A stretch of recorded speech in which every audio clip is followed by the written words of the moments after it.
2차 전지를 팔아서 다른 섹터로 갈 만큼 다른 섹터가 엄청 매력적인 게 안 보인다. 매력적인 게 보이면 바로 말씀드릴게요. 제일 먼저 와서 말씀드릴게요. 2차 전지만큼 보장된 성장성이 나오는 sek터가 없기 때문에. 그래서 사실 너무 좋은 점만 얘기해서 조금 듣기 거북하실 수도 있는데 그거는 지금 팩트는 맞는 것 같아요. 그래서 수급에 대해서는 이런 단기적인 부분에 일회일비할지 마시자, 그렇게 말씀드렸습니다. 네. 네, 그래서 폐배터리까지도 봤을 때 에코프로까지도 나쁘지 않다. 네네. LG화학, 네. 포스코홀딩스, 에코프로. 네. 그럼 에코프로로 좀 질문드리고 싶은데 네네. 이제 아까 앞서서 이제 개념으로 페이지 개념으로 봤을 때 에코프로가 지금 이렇게 폭발적으로 주가가 오르고 있지만 네. 그래도 비싼 게 아니다. 네. 거기에 이제 동의가 됐는데요. 근데 또 이렇게 비판하시는 분들이 있더라고요. 다 개인 투자자들이 올린 거 아니냐. 그리고 개인 투자자들이 들어오는 거는 끝물이다. 네네. 그리고 최근 외국인과 기관은 매도 비중을 넓혀가고 네네. 있다. 뭐 네. 이런 식으로 또 약간 우려를 하시더라고요. 네. 일단은 수급은 언제나 변한다. 네. 가변적이다. 그러니까 수급은 딱 뭐 고정된 뭐 어떤 딱 외국인이 최근 한 달간 매도했어요. 물론 추세적으로 매도할 수는 있죠. 근데 일단은 수급은 언제든지 기관도 마찬가지고 외국인도 마찬가지고 나갔다 들어올 수 있는 거예요. 당연히 수익이 단기적으로 많이 났으면 수익 실현할 수 있는 거죠. 그거를 뭐라 할 수는 없는 거고. 근데 그것도 진짜 쪼개보자. 자, LNF 같은 경우는 최근에 외국인 기관 동시 순매수 1등이에요. 그것도 종목별로 철저하게 차별화됩니다. 그리고 두 번째는 저는 이게 더 대단하다고 보는 게 수급 자체가 있잖아요. 개인이 늘 어떻게 보면 개인 투자자 수급은 굉장히 파편화돼 있고 굉장히 불안하고 굉장히 언제든 각계격파. 네, 개인 투자자 수급은 뭐 언제든 박살날 수 있다 이렇게 부정적으로 얘기하는데 2차 전지만큼 좀 다르게 봐야 될 것 같아요. 그건 배터리 아저씨 역할이 엄청 크긴 한데 거의 뭐 교주 수준입니다. 90점이 되시네요. 네, 배터리 아저씨 90점으로 똘똘 뭉쳐가지고 김지윤 진짜. 대표님까지. 아니 저는 뭐 리틀 배터리 젊은이. 젊은이 좋은데요. 그러니까 이 배터리 아저씨가 너무나 큰 역할을 많이 하셔서 굉장히 개인 투자자의 수급이 파편화되어 있지 않고 똘똘 뭉쳐있다. 배터리 아저씨 나 25년까지 안 팔 거야. 그거에 맞아요. 감동받은 정말 많은 이 2차 전지를 사랑하시는 분들 저도 너무나 사랑하고요. 대표님도 사랑하시죠 2차 전지? 맞아요. 우리나라에 지금 2차 전지만큼 성장하는 산업이 있나요? 그렇죠. 네. 그러니까 중요한 거는 개인 투자자라고 무시할 게 아니라 개인 투자자가 똘똘 뭉쳐있다. 그 다음에 그 개인 투자자가 당분간 그렇게 막 엄청 팔까요? 물론 개별적으로 파시는 분들이 있겠죠. 근데 이렇게 성장이 딱 가시적으로 보이는 업종에 그리고 제가 알기로 개인 투자자들이 수익률이 상당히 많이 나신 걸로 알고 있거든요. 그러면 언제든 또 그걸 또 부정적으로 얘기하면 야 그럼 언제든 맞아요. 언제든 팔 수 있는데 갖고 있으면 더 수익이 날 게 어떻게 보면 확률적으로 더 높은데 굳이 팔까요?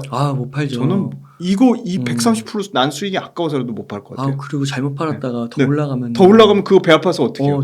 아니 지금 배 아픈 사람들이 지금 계속 2차 전지에 대해서 부정적인 이슈를 쏟아내잖아요. 제가 꼭 얘기해 드릴게요. 저 어차피 고정으로 말씀하셨으니까 2차 전지 어떠한 상황에서든 위험 신호가 보이면 정말로 디테일하게 그때 숫자로 갖고 와서 말씀드릴게요. 네. 지금 아직 아닌 것 같습니다. 결론을 일단 말씀드리면 수급은 굉장히 가변적인데 개인 투자자의 수급이 절대 지금 무시 못할 수준이다.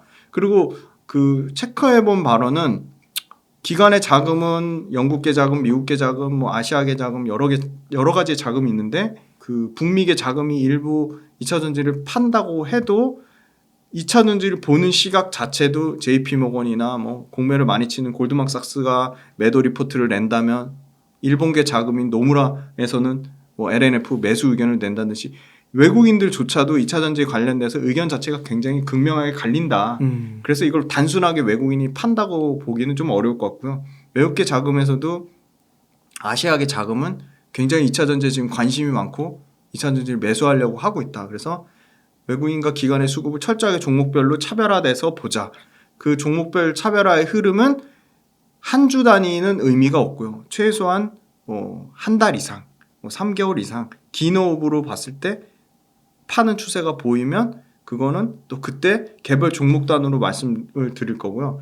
그리고 2차 전지 지금 최소한 2년 이상 긴 호흡으로 갖고 계실 분들이 더 많다고 보는데 2차 전지를 긴 호흡으로 갖고 계시는 분들이 지금 하루 이틀 기관이 판다고 한들 외국인이 판다고 한들 그게 무슨 큰 의미가 있을까요? 사실 그거는 의미가 없고 실적 안정성이 보장된 섹터인데 그럼 저는 계속 고민을 해요.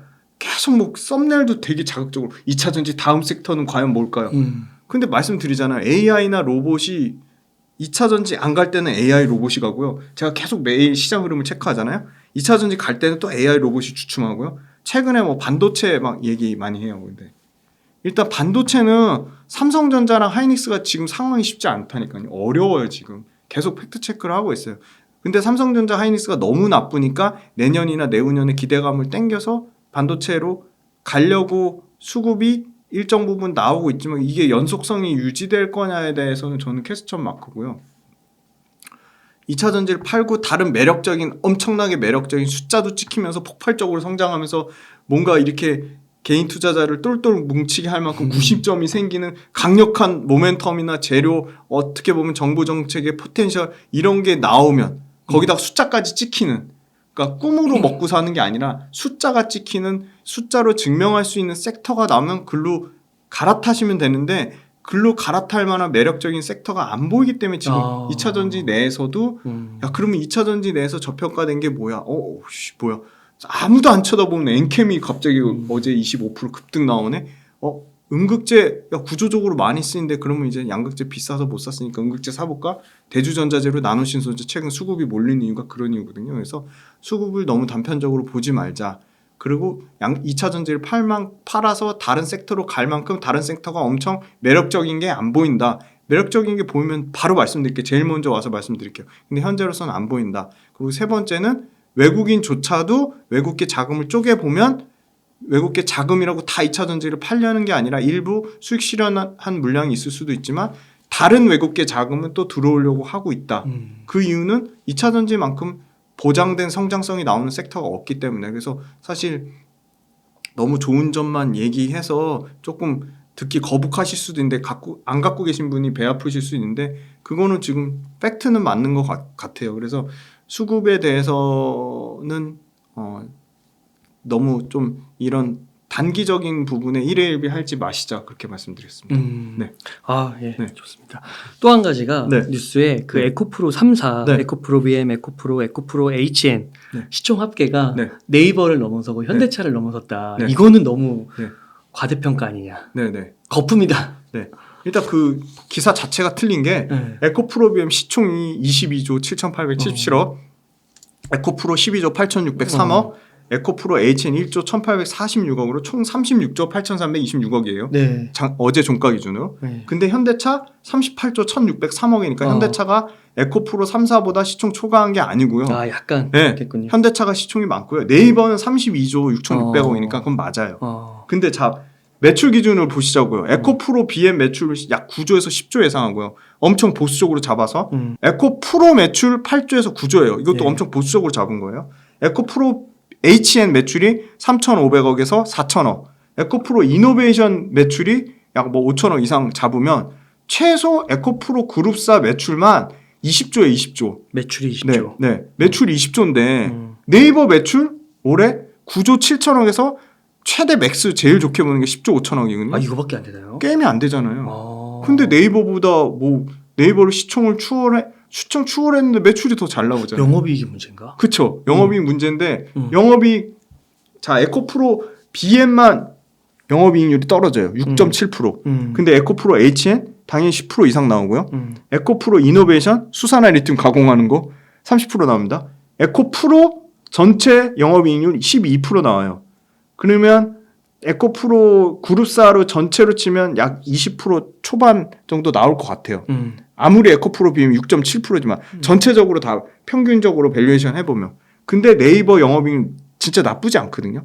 네이버 영업이익률 15에서 16% 나와요. 그러니까 영업이익률도 에코프로 그룹사가 절대 뒤지지 않습니다. 와, 그렇구나. 네. 그러니까 숫자를 진짜 디테일하게 따져보셔야 돼요. 현대차 영업이익률 5%도 안 나와요. 야, 그렇구나. 네. 높을만하네. 네. 높을만 해요. 근데 이제 주가만 오른 거죠. 그러면 이제 아니 현재로선 그런데 앞으로 그럼 현대차와 네이버의 영업이익 성장률과 매출액 성장률이 높을까요? 에코프로 그룹사의 매출액 성장률과 영업이익 성장률이 높을까요? 야, 당연히 에코프로 그룹 압도적으로 비교도 안 돼요. 네. 현대차랑 물론 전기차 시장에서 현대차가 굉장히 잘하고 있거든요. 아주 따끈따끈한 데이터를 가져왔습니다. 유럽 2월달 판매량 현대기아차 3등까지 올라갔어요. 테슬라 7등이에요. 아 진짜요? 굉장히 유럽에서? 잘하고 있어요. 유럽에서 2월달에. 와. 2월달에 현대기아차가 자 보세요. 이건 데이터만 말씀드릴 거니까 폭스바겐이 20.4%로 1등했고요. 근데 이것도 되게 뭐 미국은 테슬라가 압도적인데 유럽은 별 차이가 안 나요. 그러니까 1등이 20.4%밖에 안 되니까 굉장히 가능성이 있는 거죠. 자, 유럽 2월달 전기차 판매량요.